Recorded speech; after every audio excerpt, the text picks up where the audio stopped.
Hey, all right, and welcome to all. Today will be the 7th lecture of M Laxmikant polity. Okay, now आज का topic क्या रहने वाला है? आज का टॉपिक आपको लेफ्ट में स्क्रीन में देखने को मिला है या राइट में स्क्रीन में देखने को मिला होगा, एक्ट ऑफ 1862। देखिए, अभी तक क्या करते आए हैं, हमने क्राउन रूल को पढ़ा, यानी कि हमने क्या देखा, जब ईस्ट इंडिया कंपनी एबोलिश कर दी जाती है, रिवॉल्ट होता है 1857 का। अब क्या होता है, जितना ज़्यादा इंडियन सिटीजनशिप का जितना ज़्यादा एक्सप्लॉयटेटिव नेचर होता है ईस्ट इंडिया कंपनी का, तो उसके बेसिस पे क्या होता है, क्रांति छिड़ जाती है 1857 की। अब ब्रिटिश गवर्नमेंट क्या कहती है, ब्रिटिश गवर्नमेंट ये कहती है कि हम कुछ एक्ट लाएंगे जिसमें इंडियंस रिप्रेजेंटेटिव इंक्लूड कर देंगे। समझ रहे हो आप कि इंडियंस का अच्छा एडमिनिस्ट्रेशन करने के लिए इंडियंस का वो क्या करना चाहते हैं, साथ लेना चाहते हैं, ठीक है, कॉपरेशन चाहते हैं इंडियंस से। तो उसके लिए जो है ब्रिटिश गवर्नमेंट बहुत सारे एक्ट लाती है। जैसे सबसे पहला जो एक्ट पढ़ा था 1858 का पढ़ा था, ठीक है। आज हम पढ़ेंगे 1862 का एक्ट, ठीक है। अब स्क्रीन में भी देखिए, इससे आपको ज़्यादा एक्सप्लेनेशन समझ में आएगा। ओके, नाउ देखिए, आपने कुछ 6 लेक्चर देखे हैं, यहाँ पर से हमने 6th लेक्चर से कुछ डिजिटल वाला स्टार्ट किया, बट वाइट बोर्ड मार्कर देखिए आगे के जो लेक्चर आएंगे वो इसी पे आएंगे, क्योंकि देखिए उस पर क्या होता है, वाइट बोर्ड मार्कर में आपका जो टाइम होता है थोड़ा सा मैं ज़्यादा टाइम कंज्यूम कर लेता हूँ उसमें, ठीक है। तो आपको एक्सप्लेनेशन यहाँ पर से देखने को मिलेगा, साथ में आपका देखने को भी मिलता है कि स्क्रीन रिकॉर्ड यहाँ पर चल रहा है, आपको जो है डिजिटली देखने को मिल जाएगा।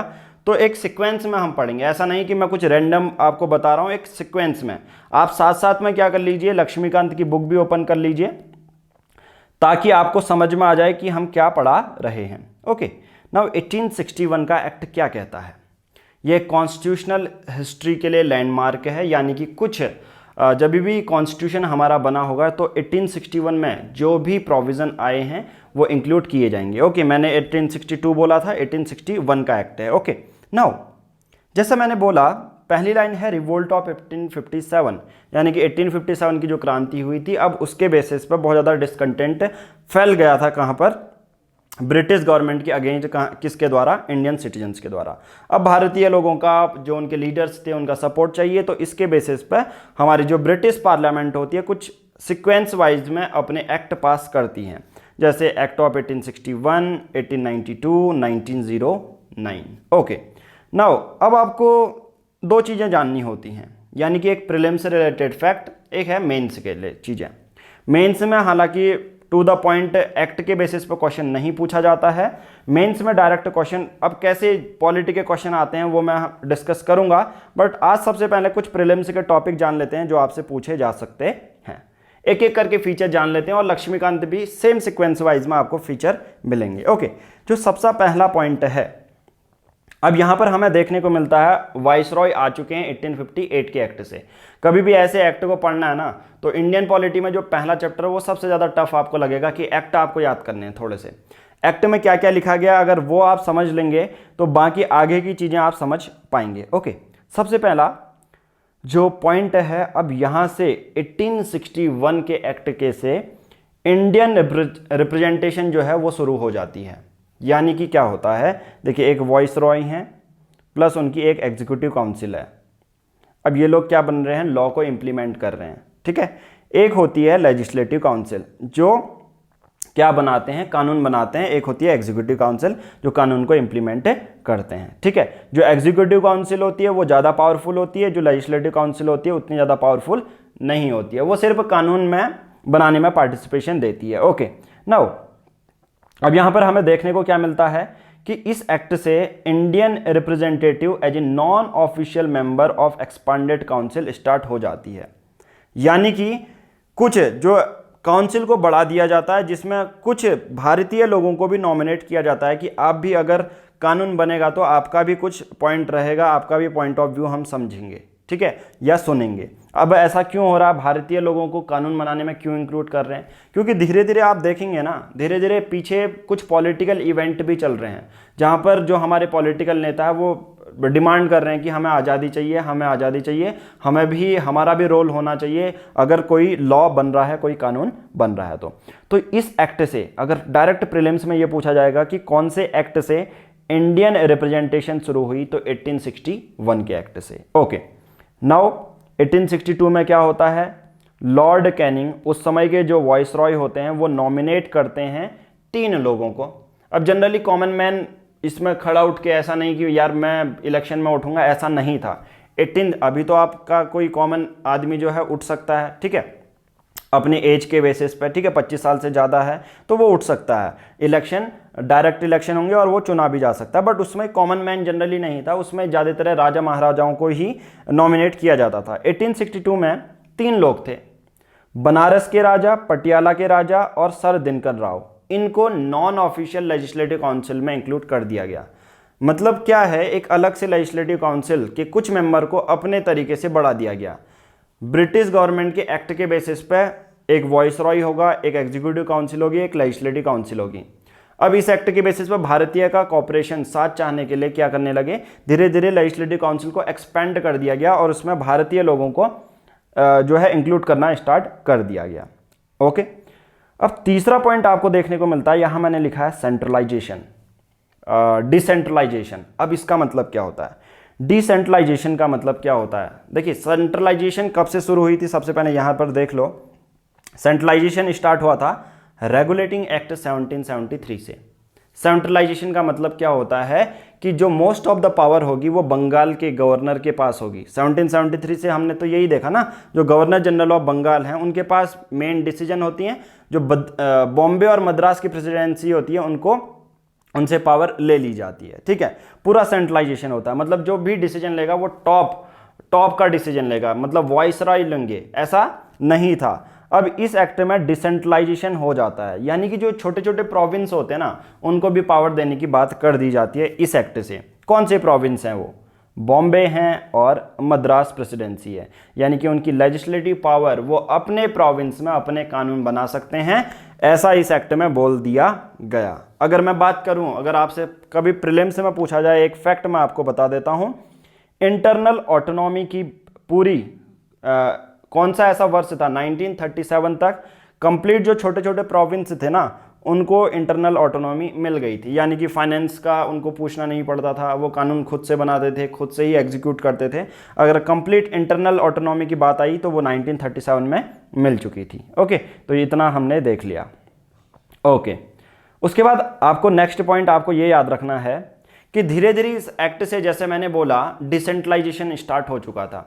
बस एक चीज़ याद रखनी है, डायरेक्ट एक क्वेश्चन प्रीलिम्स में यही आएगा कि डिसेंट्रलाइजेशन कौन से एक्ट से स्टार्ट हुई। आपको एक ही एक्ट याद रखना है, 1861 से डिसेंट्रलाइजेशन स्टार्ट हो चुकी थी, 1937 में कंप्लीट इंटरनल ऑटोनॉमी मिल चुकी थी, ठीक है। और याद रखना, जो व्हाइट बोर्ड में मैं समझाऊंगा उससे ज़्यादा एक्सप्लेन मैं इसमें कर सकता हूं आपको, और इसमें मेरा कम टाइम लगेगा आपको बताने में, ठीक है, क्योंकि यहाँ पर मुझे ऐसा नहीं है कि यार पहले व्हाइट बोर्ड में ऐसा करो फिर उसको आपको शॉर्ट फॉर्म में बताओ, वो ज़रूरी नहीं है। आपको हैबिट बनानी पड़ेगी। अब जितने भी लेक्चर, अब 100 से लेके 150 500 भी लेक्चर आ सकते हैं, क्योंकि छोटा छोटा 10-10 मिनट का कर रहे हैं ताकि आपको भी माइंड फ्री लगे। बट ये है कि जल्दी से जल्दी, इनिशियल में हम एक एक लेक्चर अपलोड कर रहे हैं, बट बाद में आपको 2-2 या 3-3 लेक्चर भी देखने को मिलेंगे। ओके ना, वो अभी तो पहला चैप्टर है तो इसमें थोड़ा सा आपको टाइम लगेगा समझने में कि हमारे भारतीय संविधान में लिखा क्या क्या है, इसलिए पहला जो चैप्टर है बहुत ज़्यादा इंपॉर्टेंट हो जाएगा। ओके ना, अब यहाँ से क्या होने लगा था, 1861 के एक्ट से नई लेजिस्लेटिव काउंसिल जो हैं इस्टेब्लिश होने लगी थी। नई लेजिस्लेटिव काउंसिल का मतलब क्या होता है कि अलग अलग प्रोविंसेस अपनी ऑटोनॉमी मांग रहे थे। एग्जाम्पल, बंगाल की एक लेजिस्लेटिव काउंसिल बन चुकी थी 1862 में। दूसरा, north western frontier province NWFP 1866 में, और पंजाब का जो लेजिस्लेटिव काउंसिल है वो बन चुका था 1897 में।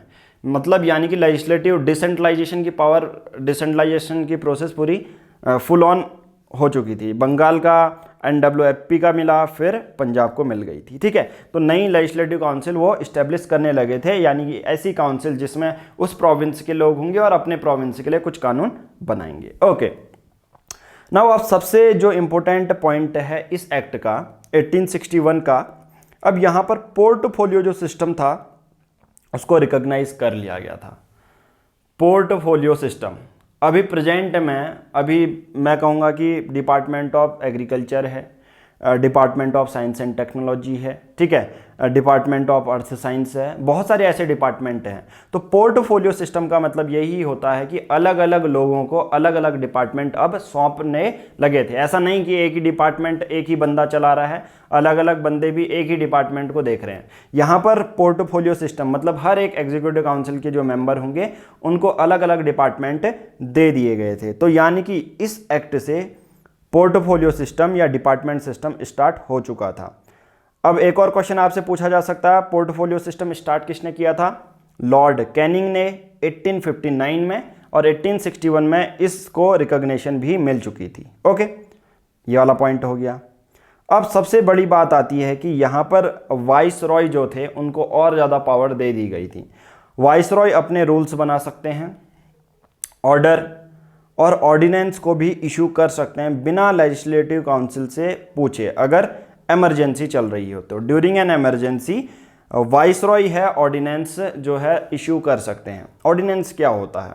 अभी प्रेजेंट में आप देखेंगे कि एक एक्ट आता है, लोकसभा राज्यसभा में बिल पास हुआ, प्रेसिडेंट के पास जाके एक्ट बन गया, तो यानी कि कानून लाया गया। बट कभी पार्लियामेंट सेशन में नहीं होती है। 3 सेशन होते हैं ना, बजट सेशन, मॉनसून सेशन और विंटर सेशन। कोई भी सेशन नहीं होता है तो सिंपल सी बात क्या है, ऑर्डिनेंस लाता है कौन? हमारे प्रेसिडेंट लाते हैं। तो उस समय इंपावर था कि वाइस रॉय जो है ऑर्डिनेंस ला सकते हैं बिना लेजिस्लेटिव काउंसिल। अब क्वेश्चन कैसे आएगा मैं आपको बता देता हूं ताकि आपके माइंड में डाउट ना हो कि किस तरह से क्वेश्चन पूछे जाते हैं। अब बहुत सिंपल है, ऐसा क्वेश्चन पूछा जाएगा आपका कि क्या जो वाइस रॉय थे ऑर्डिनेंस इशू कर सकते थे? According to with respect to 1862 act, viceroy can make और can issue the ordinance with the concurrence of legislative council. ऐसा थोड़ा सा आपको कंफ्यूज किया जाएगा, तो नहीं, बिना लेजिस्लेटिव काउंसिल के परमिशन के ऑर्डिनेंस इशू करा जा सकता था। और लाइफ ऑफ ऑर्डिनेंस कितना है? 6 महीना है, ठीक है। और एट द एंड दूसरा फैक्ट, लास्ट में फैक्ट बता देता हूं, फिर इस चैप्टर को खत्म करते हैं। लेजिस्लेटिव काउंसिल, हमने कहा था लेजिस्लेटिव काउंसिल 3 लोगों को, बनारस, पटियाला और सर दिनकर राव को लेजिस्लेटिव काउंसिल में डाल दिया गया था। बट कोई फाइनेंस में डिस्कशन, मतलब लिमिटेड रोल था, यानी कि आप सिर्फ खाली उनसे कुछ लिमिटेड रोल था कि किसी चीज़ में आपसे पूछा जाएगा, बट फाइनेंस का कोई डिस्कशन नहीं था अभी। किसमें? 1861 के एक्ट में। तो ये सब चीज़ें हमने देख ली। देखिए अभी इनिशियल में पहला चैप्टर है तो आपको थोड़ा सा टाइम लगेगा समझने में, और इन एक्ट को समझने के लिए मैं बता देता हूँ इनिशियल से हर एक एक्ट को एक एक दिन सुबह सुबह 5-5 मिनट रिवाइज करो। जो नई वीडियो आती है उससे पहले जो प्रीवियस एक्ट है उसको समझ लो, ताकि आगे का कुछ भी अपग्रेड हुआ है चीज़ें या कुछ भी डेवलपमेंट नया हुआ है, जैसे 1862 के एक्ट में जब आप देखोगे तो यहाँ पर लेजिस्लेटिव जो काउंसिल हैं उनके जो मेंबर हैं वो ऐड हो चुके हैं, यानी कि अब रिप्रेजेंटेटिव भारतीय लोगों का रिप्रेजेंटेशन शुरू हो चुका है। अब आगे आगे धीरे धीरे एक्ट में क्या होगा, और ज़्यादा ऑटोनॉमी मिलने लगी थी। हमारे जो लीडर्स हैं वो भी जो मेन सेंट्रल प्रोविंस में सेंट्रल लेजिस्लेशन में भी इंक्लूड करेंगे, ठीक है। तो पहला 1861 का आज का इस वीडियो इतना ही। Thank you.